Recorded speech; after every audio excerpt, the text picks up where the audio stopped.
to all of you out in Nettie land. So, today's message is going to be a little bit different than I do every week. Because, I usually mix in a bit of humor, along with a little bit of inspiration, and sometimes just silliness. And the beauty of that is that I can be spontaneous.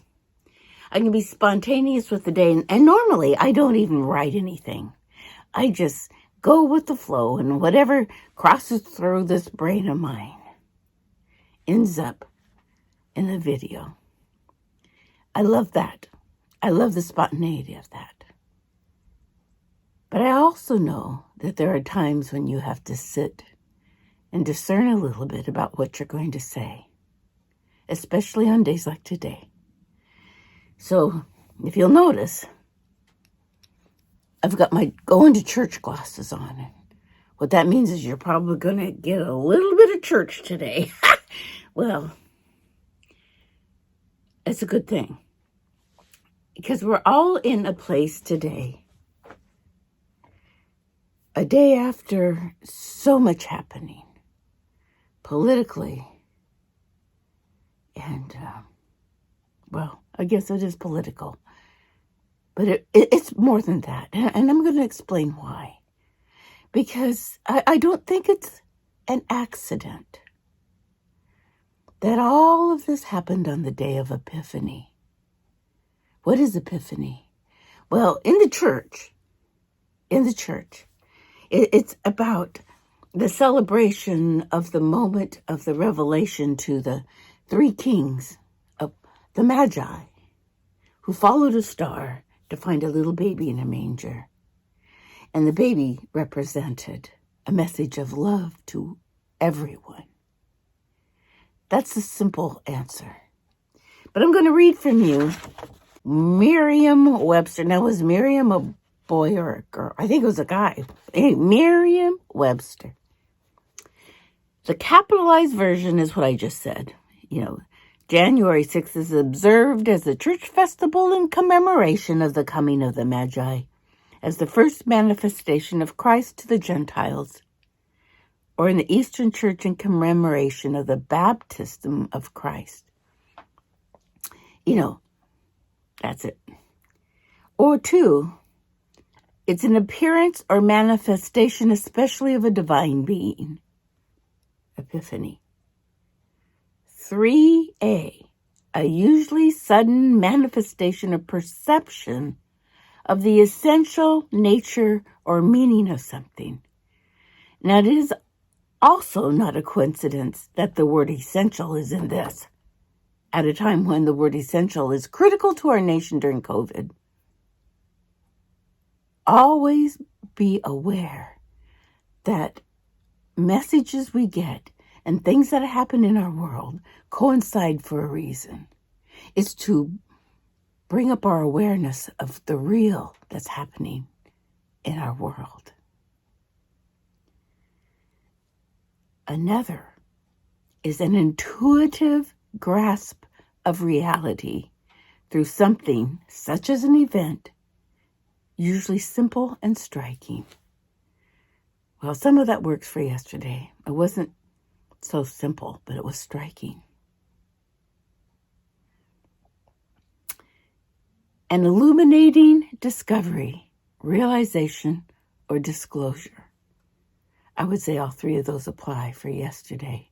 And we could go into that more, but what I'm going to try to do is help you see where you might be a first responder in love to everything that we went through on Epiphany Day. And last but not least, a revealing scene or a moment. So as a first responder in love,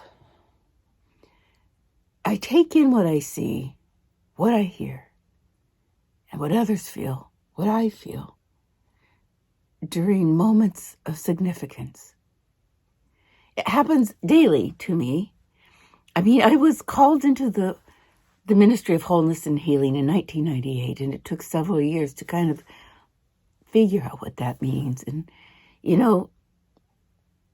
I have some sacred gifts given to me, humor and music, mostly in the arts. and a way of languaging things to people who don't necessarily have a church language or necessarily have a deep vocabulary or need something from the right side of the brain, right? To help explain the message of love. So that their epiphany every day can be, where can I find love in this? Just like the Magi finding love by following the star. So I sit with an understanding that so much that happens, as horrible as it may seem in the world, there's an opportunity for us to take a look at what's happening and figure out what our role is in the world. And because you're watching me, and there's a select group of people that do watch, I think it's because your calling might be similar. And that you might enjoy the humor, you might enjoy the craziness. But I think you also understand the depth of call to love one another and to get out that word to others, to be first responders in love, and to be the light to others. How deeply you might be called to that. That's great. Just remember, your call is not the same as someone else's. You are called specifically because of who you are and the gifts you bring and the experiences you have. That's the truth. Because, remember the Pentecost message that the Holy Spirit touched the tongues of the disciples to go out into the world in languages that others can understand. Well, this is my language. This is Nettie's language, and it must coincide a little bit with yours, or if not, you get it, and you're able to pass on the message, right? So here's where I am. If Nettie's called into the world to be a healer and to touch the woundedness of others, how does this all fit? Quite simply, I see it as this, specifically for yesterday. We have a significant, deep wounding in our country. It's a huge wounding. And I feel like yesterday, although, I keep going to the reference of what would you do if a loved one of yours was hit by a car and you had to stay vigil by their side? Well, yesterday was no accident. And I think we're waking up to that. And so what we do now is go forward with the healers who specifically have gifts of their own to heal. We have the politicians and those called to public office to do the legal justice issues, to fight crime with justice and mercy. Those of us who believe in the saints and believe in St. Michael was an archangel that goes before others in the name of mercy and justice. And some of us are called to be there. And we need to figure out what that means for us individually. We have psychologists who can help us understand the psychology of what happened yesterday. We have people who can rally the troops. And I don't mean, our American troops. So what I'm doing is rallying my troop. The first responders in love, we have a significant role to play. And that is we stay steadfast in prayer and in presence to the woundedness. We sit vigil with the wounds. We take the temperature of the wound. We monitor the wound. We comfort those who are wounded by wiping their brow, by giving them something to eat and drink that will soothe the soul of the wounded. In our case, that would be words of kindness and love and affirmation that the wounds are temporary. We remind them that although things were not so hot yesterday, 24 hours ago, today the fever has broken, and that we are on the mend because we were prepared. We were prepared as a nation. And, just having some sort of peace of mind about getting well is a first step to wellness. Accepting healing is the first step to wellness. Jesus never healed anybody without saying, "Do you want to be healed?"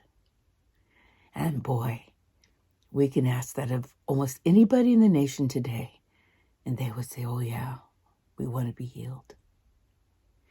We don't have to get into the politics of it because really that's only one space to hold. And that's not Nettie's space to hold. My space to hold is healing the wounded. We have a wounded nation, and we have a group of caretakers that are ready and willing to make it happen. We are a part of that group. So as we sit quietly with the wound, we realize that, Epiphany was present yesterday. Yesterday we experienced an illumination that we need to honor. And unless you can honor the wound, it's hard to heal. There's always a gift, right? There's always a gift. And although so many people cannot just jump to that moment, we've had a few lessons, I think, in the past year and a half to help us on our way. It is important, even as healers, even as the light to others, that you sit and soak in that light. The star came at Christmas and didn't go away right away. And, look at the coincidences or the God winks. I call them God incidences. That's the Nettie word.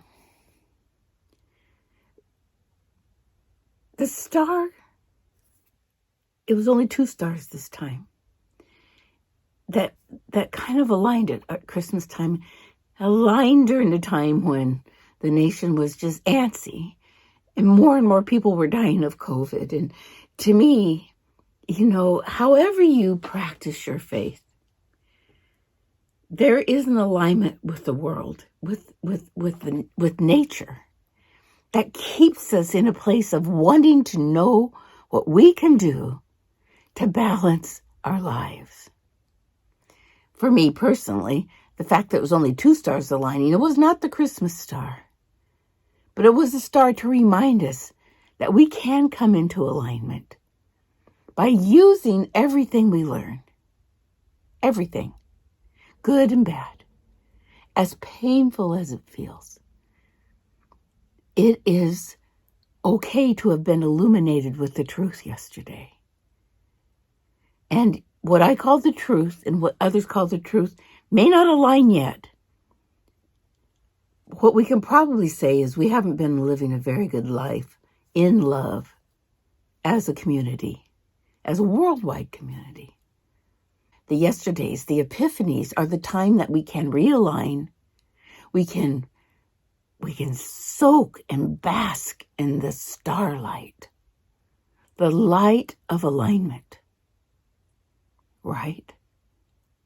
We can bask in that and really take a look inside ourselves for our truth. And truth only evolves from love. Even finding that somebody's been messing with you for a long time is an alignment of love. You have to know the dark in order to fully appreciate the light. The stars come out at night. The brilliance is contrasted. Those stars are there all the time, right? They're there during the daytime, but the sun is a brighter, bolder light. But when the sun goes down and the warmth fades, and we're sitting in the cold, dark evening, as beautiful as it can be, and as brilliant as all those stars are, to remind us that the light's always there, and the sun will be coming back. The sun will come out tomorrow. Well, there is something very special about 2 stars aligning to remind us to follow love, to be aligned with love, to be, filled with love. And like the three kings, going forward, we're not done here. We're going to stick around a little bit and be messengers of love. If it's only listening, if it's only staying alert, all the messages of Christmas, all the messages are truly important. Yesterday I posted a song that has, it's from my Christian faith. And it's a song written about Christmas and Epiphany. And it's from a poem and it's from scripture. But I think the message is universal. And so if you understand that, to me, my faith really is about love.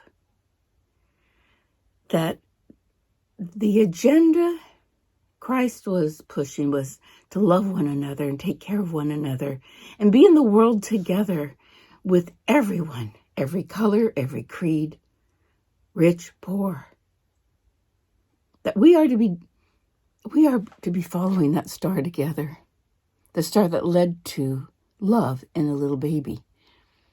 That's the message that we can all claim. We have common denominators in our faiths. And it's always about being humble and gentle and taking care of one another. Micah 6:8. What does the Lord require of me? To seek justice, to love kindly, and walk humbly with my God. In our search and quest for love, we seek justice and love kindly, and we walk humbly with our God. We walk humbly with love. It's all about love. So let me share this song. And in the spirit of what I just said, you interpret it from your source of love to build your love and to build yourself up to be a first responder in love in times like this. I am the light of the world. And I have to stop there. This is about Christ saying, I am the light of the world. And what he asks of us to be is to be in a place where we can say, I am the light of the world. We all need to be the light of the world. We all need to be passing the candle, lighting a candle so that we're lit up, so that our world can be as brilliant as the Christmas star. I am the light of the world. You people come and follow me. If you follow and love, you'll learn the mystery of what you were meant to do and be. When the song of the angels is stilled, when the star in the sky is gone, when the kings and the shepherds have found their way home, the work of Christmas has begun. You can put away your tree. You can put away the gifts. You can put away the three kings. But Christmas has just begun because love came down at Christmas, and now we take it with us, right? It's a gift we share to find the lost and lonely one, to heal that broken soul with love. Our nation right now, right? To feed the hungry children with warmth and good food, to feel the earth below and the sky above, to free the prisoner from his chains, to make the powerful care, to rebuild the nations with strength and goodwill, to call a man or woman your brother or sister everywhere, to bring hope to every task you do, to dance at a baby's new birth, to make music in an old man's heart, and sing to the colors of the earth. I'm going to put that down in the description of this video so that you can look at the words and ponder them for yourself and see what that means.